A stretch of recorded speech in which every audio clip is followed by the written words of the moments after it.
Welcome back to the Byron podcast. If you follow this pod, you know I love talking to CEO level type of players in our industry, big thinkers. This one is no different. I have Andrew Flachner, the CEO of RealScout. We talk about how he started a dating app. He's super heavy in the tech world before he started RealScout, vending machines, and what every single agent should be doing in their business today to make an impact in their community.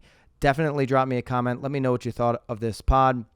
And at the end of the pod, make sure you check out the link below for Sisu. If you want to actually automate your business and make it easier for you to transact online, not a million different logins and all this stuff, you don't need that. All you need to do is check out Sisu. Teams that get on Sisu on average increase their volume by 107%, while individual agents increase their annual volume on average by 28%. Check out Sisu, hit the link below, just look around, see if it's a right fit for you where you are in your business today. If you want to actually make it easier and start to automate some of this back-end stuff, get on Sisu. Check out the link below and enjoy the pod.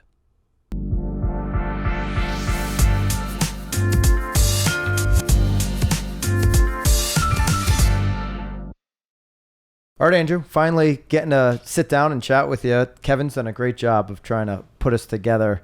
I know Kevin from back at his Planomatic days. That's right. Yeah, we're lucky to have him on board. Yeah, no, Kevin's great. And so Tom and I are, just thankful to spend some time with you. So why don't you've been an entrepreneur for quite some time. You've done a lot. And why don't you just tell us how you got, what you were doing before you got into real estate and Sure. how you got into RealScout and all of that. Yeah, absolutely. Well, thanks for having me. Yeah. Pleasure to meet you both. And for me, entrepreneurship has always been a part of my life. So when I started selling real estate, it was actually in high school, got my license. So you were 18 your senior year. That's right. Right. And you started. Beat me. I was 19. That you're the first person I met that was in license before I was. That's impressive. You know why anyone... Your sphere of influence does not work at that point, right? No, you're right. It doesn't. But my sphere's parents did own homes, right? Okay. So that was my, one of my tactics. Imagine that you get picked up from football practice, and you're like, okay, Mr. Smith, I don't know. I think you got your house is a little small. I've been over there for dinner, and you guys are kind of outgrowing the house, right? As he's dropping you off. That's right. Well, and then I also chose to do the hardest thing, which was go after FSBOs. So, that's for another time, maybe over a drink. Was this on the weekends? Yeah, and weekdays. I mean, I worked really hard because I needed to, and not a lot of people would trust a pimply faced teenager to sell or help them buy, a large asset like that. Zero chance. Yeah, but I really fell in love with the industry. Sought out a top broker in my market to get mentorship. He said, "You can be my intern." I said, "No, I want to be your buyer specialist," and I just kept persisting, coming back until. Finally, he allowed me to join his team. And so he still tells this story to this day as he recruits agents because he thought it was a good example of perseverance. And that's something you need in this industry if you're going to be successful. Yes. But, I sold real estate. He convinced me to go to university and get my degree in finance and real estate development. And then from there, I continued my entrepreneurial pursuits and started businesses in the online dating space, which actually has a lot of parallels to real estate and helping people find their match in a home. Definitely conferences, but any names we know? The company that I founded? Yeah. It was Duodater. It was sold to the former Match.com CEO. My wife and I have been together since we were 17 years old, so I that went right over my head. I've never heard of it. But. Yeah, it wasn't a household name by any stretch, but it was a website that allowed you and a friend to form a joint profile and look for another duo to date. So the idea was that online dating can be a lot less awkward, a lot more social. Oh, okay, double dating. That's right. That's a pretty good idea. Not swingers, but double dating. Exactly, double dating. Double dating. Did you have a swinger product? No, we did not get into that business. No. But think about that though. How much more safe you would feel going with a friend and going on a double date versus especially for women. Safety's a big deal about the online That's right. Dating. And frankly, if you only have 1 or 2 weekend days a week to go on a date, it just made the whole thing more social. You weren't risking. I mean, the worst case scenario is that you have a good story with your friends. Yeah. So that was a business that we did for a few years. Actually, my co-founder at RealScout was my co-founder at Duodater. Nice. From there, I launched an healthy food vending machine company in California. So we did a lot of the vending for public schools. That company exited as well. And then real estate just kept calling me back. And the problem that we were trying to solve when we founded RealScout is that when I was a real estate agent, my clients would be searching religiously on the national portals, and I was stuck using the decades-old MLS, which does a good job for agents, but really pales in comparison to what consumers have come to expect on the portals.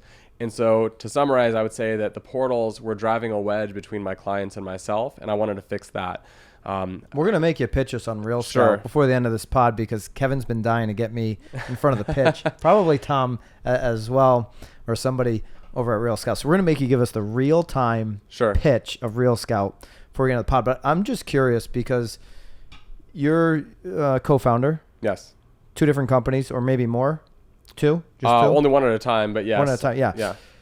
When you start a new company as an entrepreneur, you're doing a startup. What is step 1, 2, and 3 for creating a new company? Oh, it's a great question, and it's something I feel very strongly about.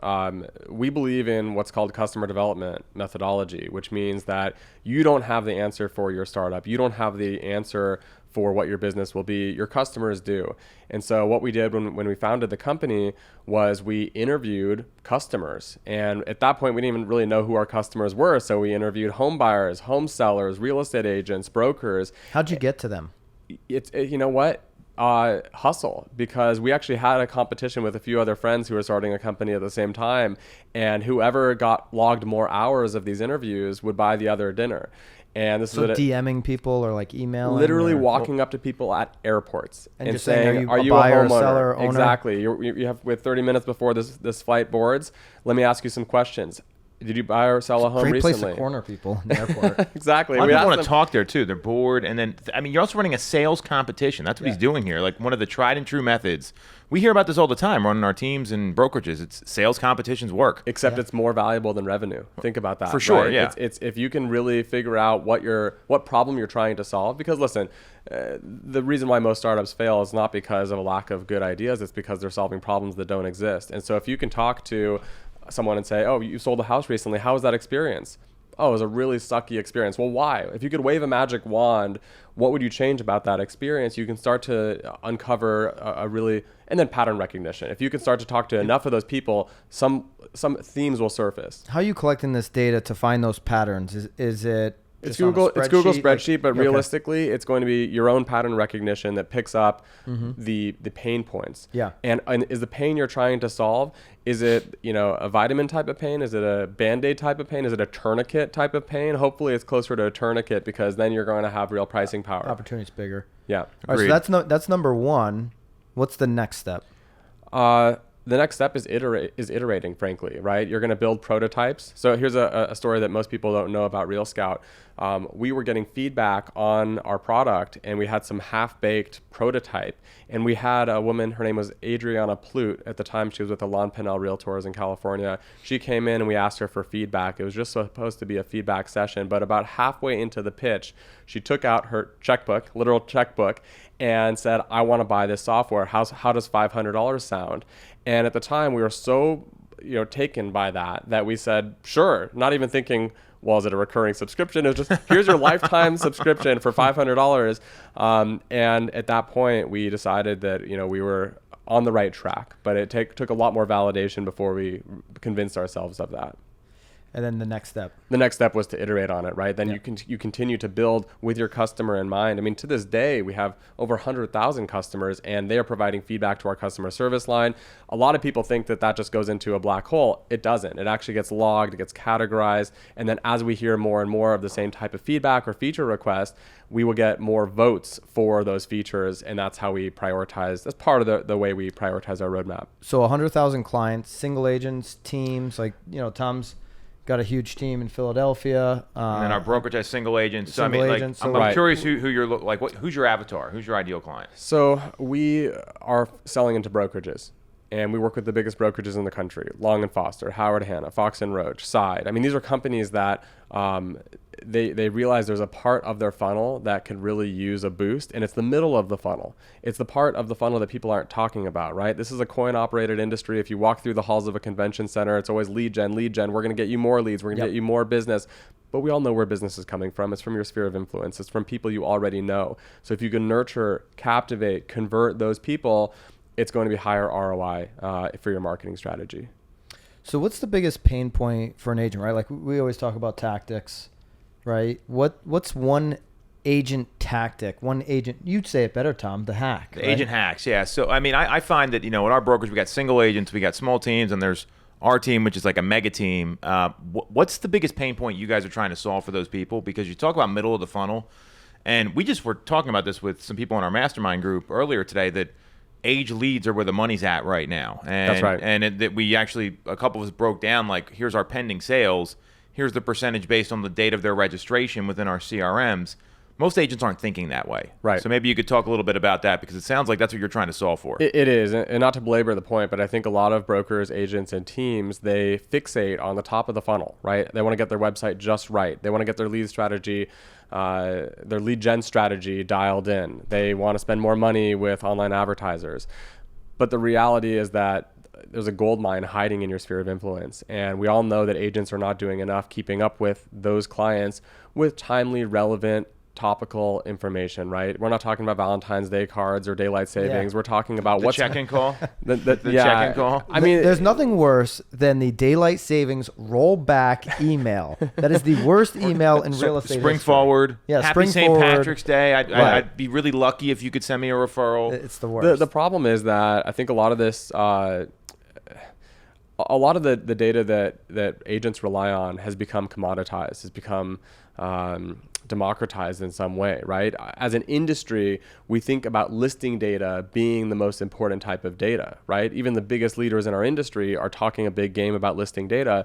But let's be real, your clients have access to listing data with sometimes more ease than you do, right? And so Redfin data center is pretty powerful. That's right. And who has access to that? Everybody. Everybody, right? And Agreed. so, I think that there's a conversation that needs to be had about the type of data that brokers and agents are uniquely positioned to leverage and to use to grow their business, which we can get to in a minute. But I will say that, to your point, like what is the pain point, or what is the biggest opportunity here?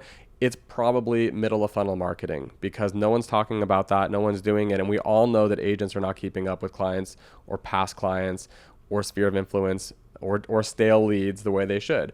But that's going to be the highest ROI for your marketing dollars. Is there a way to like make that happen while you're sleeping, right? Like I know certainly at the beginning of my career, I was really, leveraging my sphere quite a bit, but it was a lot of manual hours. Yeah. It was I'm right there with you. restaurants. It was like hanging out, it Right. was really hand-to-hand combat. Is there a way to touch them, provide value while you're kind of sleeping or doing something else? For half of it, yes. I think that there is a nurture component that can be automated, but as soon as you see a certain level of intent expressed by your sphere of influence, Yeah. somebody raises their hand or wants to engage, it's going to take that personal touch. That is what cannot be replicated, which is probably a good thing for the industry. And I still think there's the level of like, you can compliment, and maybe you're doing 2 dinners a year instead of 3 with an A+ client, because some of the other stuff's complementing it. But that, I don't know, that relationship building, like, if they like to grab a couple drinks or something like that, there's not much that can replace that. That's right. And I think, prioritizing your time on maybe super nodes, people who refer you a lot of business, for instance, focus your time there. But make sure that you do have some care and feeding for the rest of your sphere of influence, which is what a lot of agents fall into the trap in not doing, is because they think to themselves this perceived headache or lack of scalability of being able to spend enough time with everyone in your sphere. It's not about that. If you can have a certain level of nurture for your sphere, and then double down and put more time in when somebody expresses interest, that's really the winning ticket. The last part you said there is really important, because a lot of people just want it to be automated, and the call comes in and they go list the house or get the client. But you have got to make the calls when you see intent, and if you can solve for raising that flag a little more, right, that's what agents need. I do agree with you, Byron, about like the top 10%. You said super nodes. We call them VIPs at our company, and we look for a minimum of 3 paychecks from that person, and then all of a sudden we're spending way more time on them. But that's not most of your database. So that's where 3 paychecks, either direct or referred. Referred, yeah. And they were the source of it. But so that's not the majority of your database, maybe 10%. So if you can solve for the other stuff and have that flag raise a little bit, right? Like, and then you still make the call and do that one-to-one interaction. That's what great salespeople do. That's right. And they rely on great tools to do that, right? I think it helps to know who in your pipeline deserves attention and when. So like Follow Up Boss would be a great example of a tool that does that. RealScout does that too. In fact, we integrate with Follow Up Boss to make that happen. I just saw that. Yeah. Nice. I mean, we're not the only ones, and there are a lot of great tools out there, but I think it's impossible to do this with Postit Notes. Like, you really need to have systems in place. And you think about super teams and how they grow their business, they are equipped with great processes and great technology. What do you say for the agent that just says, I've got a system on my Post-it note, my notepad, I'm a top producer, I can't wrap my mind around the CRM, I just can't do it. What do you say to that agent? Well, I say that's great if it works for them, right? What are their goals? If they're looking to double their business, then I'd have a different, advice to them. But if they're happy, doing $500,000 a year in GCI and that's their business and they love their Post-it notes, then that's great, right? But there are some people who are trying to take their business to the next level, and some of these systems like Post-it notes just don't scale. Yeah, so if you want growth, if you want 15% growth year over year for a period of time, you're going to have a better system than just writing on a piece of paper. That's right. Yeah, that makes a lot of sense to me. Tom, I mean, it always makes sense to me, but Tom knows what I'm talking about, because like there's agents that say this all the time. That's just like, we don't need your systems. We don't need tech. We've been doing it like this forever. Yeah, right. I want to get to this level, but I'm not willing to change. Well, I have advice to any like brokerages that would be listening that hear that from their agents, is focus on a product that is relevant to the highest percentage of agents. Let me give you a counter example. In this industry, everyone talks about CRM, but if you are a broker out there, ask yourself this question: what percentage of my agents care about a CRM? Less than 10. And look at yourself in the mirror. Percentage use the CRM. Yeah. That's even lower. Well, we'll get to that in a minute. But what percentage find it relevant in their business? Yeah. And 10% is probably about right. But look yourself in the mirror, ask yourself that question, because then it begs the question, okay, why am I investing all this money in a CRM, knowing that if 100% of that 10% adopt and start using this software, we're still at 10% adoption. Right. It makes no sense at all. So, and to your point, they're going to be scattered on a million different CRMs. The 10% that believe in CRM, whether it's Follow Up Boss or Boomtown or exactly right. Whatever. Yeah, exactly right. So, but your denominator is 10%. Yeah. So, best case scenario is that. So obviously I'm partial to property alerts and home search, but one of the reasons why we get such high adoption with teams and brokerages is because property alerts are relevant to 100% of agents at a brokerage. Sure. Every single agent is familiar with it. They know why it's important. They probably don't love the ones that they're sending from the MLS. But it just makes a lot more sense to focus on that part. All right. I mean, I think you've delivered some serious value, but now you're going to have to pitch myself, Tom, Toole. We're both going to do over 1,000 transactions each on our respective teams. So why should we consider RealScout for our mega teams? Sure. So I really do think that the best people for you to hear from would be our customers. So I'd absolutely encourage you to invite some customers. You're not punting. I'm not punting. Okay, I will answer the question. But when you walk around a conference like the T3 Summit or any other conference you're going to, talk to our customers, because they will do a much more compelling job pitching it than I 100%. Could. Case studies closed. That's actually a really good point. No, that is a great point. That's a great point for everybody listening. Broker, team leader, agent, you want case studies. Well, and it's a good reminder that in your real estate business, or even if you're a technology entrepreneur listening, that is going to be your bread and butter for growth. RealScout does virtually no paid advertising. You'll never see us with a booth at a conference. Just think about that for a second. Kevin's reminded me multiple times. We want to get you part of the BAM family. We don't do sponsorships, but we'll change that a couple months here. You'll see him promoting on BAM. You just have to hit me up as much as Kevin hits you up. Yeah, there we go. Relentless follow-up. So here's the deal. Right now, as an agent or as a brokerage, you probably struggle with the following. Your agents are on the MLS as their primary vehicle for home search, and your clients are searching on the national portals. So what that does is it removes visibility into your client's behavior. Earlier, when we were talking about those clues or those signals on who to prioritize in your pipeline, you don't get any of those clues. You don't get any signal when your clients are being held captive by a competitor's website. Mm-hmm. So for the longest time, the remedy to this was, we just need a better website. Not really. Consumers are not going to use your website for home search, right? They're probably not going to trust it as a neutral third party. if you're with Remax, for instance, Remax has such a strong brand as a brokerage that it lacks all credibility as a neutral third party for home search, and your brand too. I mean, any brokerage out there. Yeah, no, we're in agreement on that. Yeah, we're not. And I think this is the industry is slowly waking up to this news that a consumer doesn't want to download the Andrew Flachner Realtor app from the App Store, right? It lacks credibility. So RealScout has developed a best-in-class product that helps agents and clients collaborate around the home search. And we do that better than anyone because we've focused on that for the past 10 years, and it's really been our sole focus for the last 10 years. So if you want to keep tabs on what your clients are searching for, how their tastes are changing, understand who to prioritize, you're going to see a lift in your business, because when you captivate your sphere of influence with that technology, you are going to close more transactions with it. The client has to opt into this? It's designed for your agent affiliated clients. So in theory, they would have already opted into working with you or using your software, but you can set them up on listing alerts. You can migrate over from other systems. You can integrate with MoxieWorks or Follow Up Boss or any of the tools that we integrate with. But that's the short of it, is that we are a platform that facilitates collaboration between agents and clients. And then recently, if you've seen RealScout in the headlines, it's because we are now taking the exhaust from all that home search activity and revealing it for listing agents, so that you can walk into a listing appointment and say, you know what, in this region, in New Jersey, 25 of the biggest brokerages are all using RealScout now, and they're sharing their anonymized buyer data with each other.